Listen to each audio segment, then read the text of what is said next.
الحمد لله رب العالمين الرحمن الرحيم مالك يوم الدين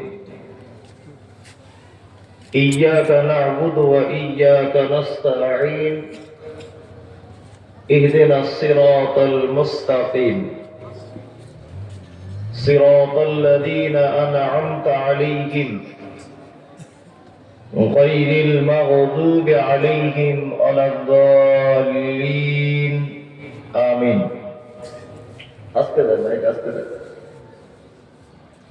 ربنا آتنا في الدنيا حسنة وفي الآخرة حسنة وقنا عذاب النار آمين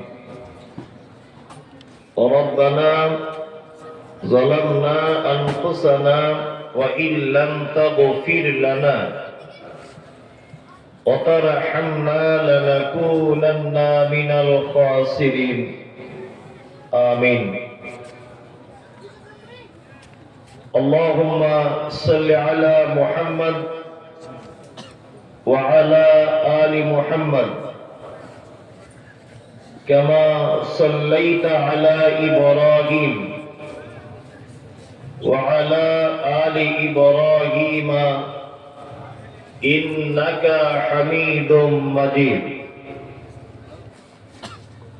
اللهم بارك على محمد وعلى آل محمد كما باركت على إبراهيم وعلى آل إبراهيم إنك حميد مجيد آمين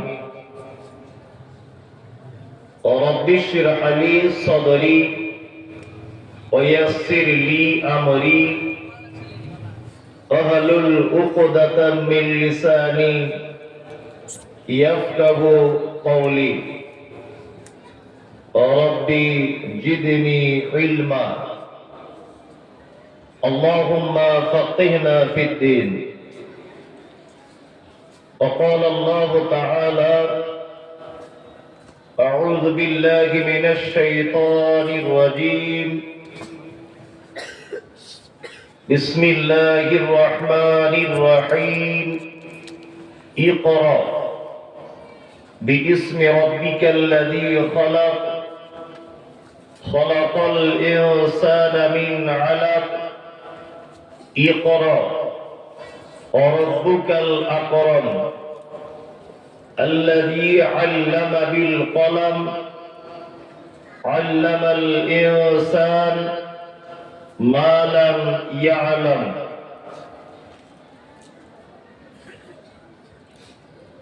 وقال الله تعالى قل هل يستوي الذين يعلمون والذين لا يعلمون وقال النبي الأمين صلى الله عليه وسلم خيركم من تعلم القرآن وعلمه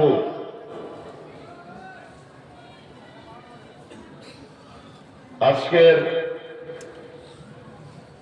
মসজিদ কেন্দ্রিক আয়োজিত দ্বীনি সভার সুযোগ্য নির্বাচিত সভাপতি উপস্থিত আমন্ত্রিত ওলামায়ে কেরাম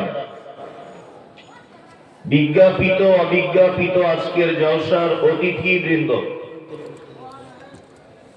শ্রোতা হিসাবে যারা এসেছেন চলে গেছেন আসছেন নারী পুরুষ আবাল বৃদ্ধ বনিতা নির্বিশেষে সকলকে জানাচ্ছি আন্তরিক শুভেচ্ছা ভালোবাসা প্রেম মোবারকবাদ ধন্যবাদ সাধুবাদ স্নেহাশিস যথাক্রমে শ্রেণীগতভাবে আলহামদুলিল্লাহ আমি আরবিতে আল্লাহর প্রশংসা আদায় করেছি তথাপিও আমি একজন পিওর বাঙালি বাংলাতে আল্লাহর প্রশংসা আদায় করছি যে মহান রব আমাদেরকে সুন্দর একটি মজলিসে এই মুহূর্তে দুনিয়াবি সমস্ত খারাপি থেকে বিরত রেখে বসে থেকে হাদিস এবং কোরআন শ্রবণ করার সুযোগ করে দিয়েছেন। তাই সংক্ষিপ্ত আকারে সকলে বলি আলহামদুলিল্লাহ। অতঃপর বিশ্ব বরেণ্য নেতা জনাবে মুহাম্মদ রাসূলুল্লাহ সাল্লাল্লাহু আলাইহি ওয়াসাল্লামের উপর অজস্র দরুদ শান্তির ধারায় বর্ষিত হোক। আল্লাহুম্মা আমিন, আল্লাহুম্মা সাল্লি আলাইহি। আমি পবিত্র গ্রন্থ মুকুট আল কোরআনুল কারীমের সর্বপ্রথম নাজিলকৃত 5টি আয়াত আপনাদের সামনে পরিবেশন করেছি। আরো একটি আয়াত আপনাদের সামনে বলেছি। আনুষঙ্গিক কিছু কথা বলার জন্য জনাবে মুহাম্মদ রাসূলুল্লাহ সাল্লাল্লাহু আলাইহি ওয়াসাল্লামের চরিত্র বিজ্ঞান তথা হাদিস থেকে হাদিসের একটি অংশ আপনাদের সামনে পরিবেশন করেছি। এখানে আসবেন। এই হাদিস আর কোরআনকে সামনে রেখে ছোট্ট একটি বিষয়ের উপর আলোচনা করব ইনশাআল্লাহ। সেটি কি? সেটি হচ্ছে শিক্ষার গুরুত্ব। বক্তব্য শুরু করার আগে আপনাদের কাছে এটা আমার অনুরোধ থাকবে,